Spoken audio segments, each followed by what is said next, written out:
Hi, we are back with Solutions 103. This is still about single replacement reactions. And this is part 2. What about hydrogen? And your assignment still remains the AP Solutions 3 worksheet. And so what we're talking about here is specifically with cation replacement.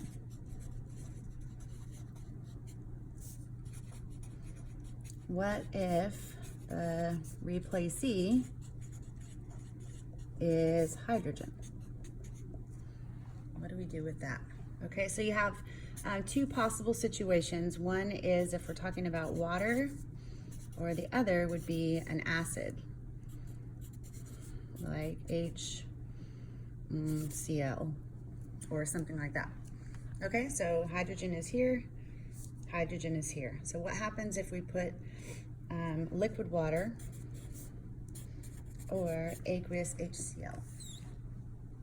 So what we want to do, of course, is look at your activity series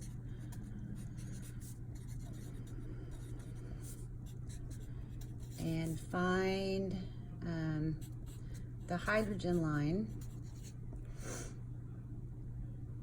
for acid or water, depending on your situation, which is in the reaction.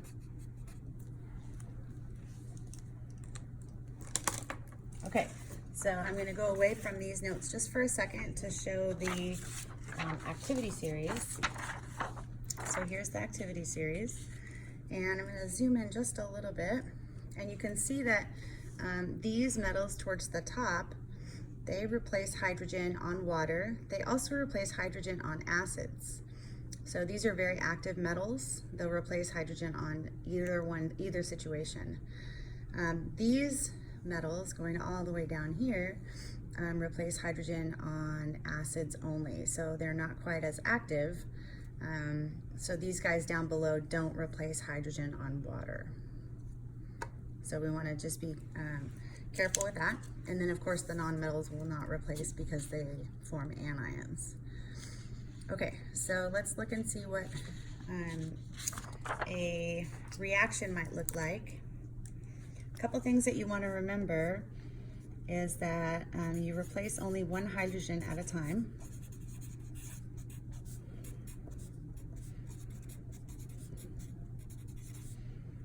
No matter how many there are in the formula.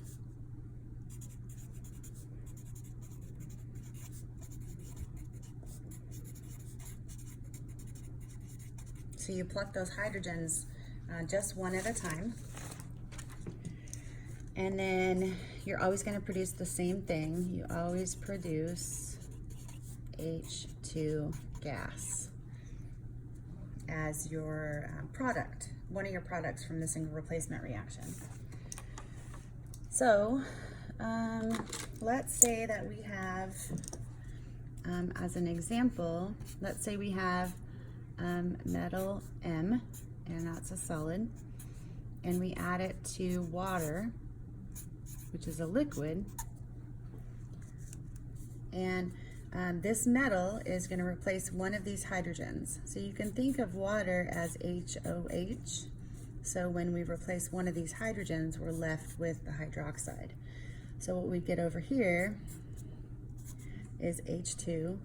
This hydrogen is going to pair up with the next hydrogen to give us H2 gas. And then we're left with whatever metal hydroxide. Oops, I need to zoom out, sorry about that.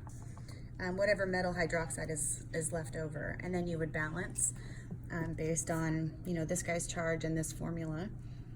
And it looks like we're gonna need, in this case, we're gonna need a 2 here, and 2 here, and a 2 here. Okay, so that's just like a really basic generalized example for replacing on water. And then let's say that we have metal M and it's added to an acid HX, and this is aqueous. So remember, this was water, and then this is an acid. And so the metal, again, is going to go after the hydrogen. It's going to kick the hydrogen out, and the hydrogens will pair up as they get kicked out, and we're left with a metal and the X as an aqueous. And then you would balance based on the charges.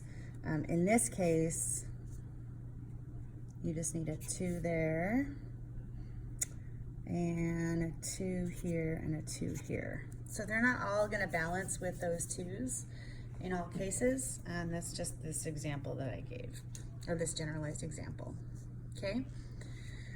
So let's look at a specific example for the water. Specific example for the water.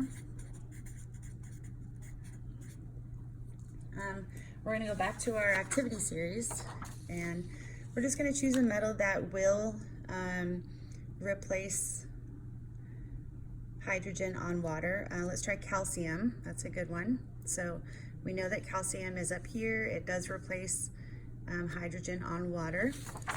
It would also replace on acid, but we're choosing the example for water. So water specific, we're going to say we have calcium solid plus liquid water. And the calcium is going to go after one of those hydrogens. So we're going to get H2 gas. And then what's left over is hydroxide. Remember, calcium makes a +2 ion, so we'd get calcium hydroxide aqueous. And then to balance this, we have 4 hydrogens over here, so we'd need a 2 there. And that takes care of the oxygens as well, and 1 calcium and 1 calcium. Okay, so that's a water-specific example with calcium. And then we'll do an acid-specific example. And we want to go back to our activity series, and I'm just going to choose aluminum because aluminum is one of the elements that can replace hydrogen on acid. It cannot on water, but it can on acid. And it makes a nice +3 charge, which makes everything more complicated. So we want nice complicated examples. So everything else seems easy. So we're going to start with aluminum solid, and we're going to add to it some hydrochloric acid. And over here, so the aluminum is going to go after the hydrogen again. Over here, we're always going to get H2 gas. And then we will end up with aluminum chloride aqueous. And so this is a 3 over here because aluminum is +3 and chloride is -1. Okay, and then balancing this, we would get, let's see, a 2, 3. I'm going to put a 6 here because that's a common number between 2 and 3. Then we'll need a 3 there, a 2 there, and a 2 here. So that's what you do with hydrogen. You got to analyze whether or not it's with water or with acid, and then decide if the metal will replace that hydrogen atom on either the water or the acid. Okay, thank you.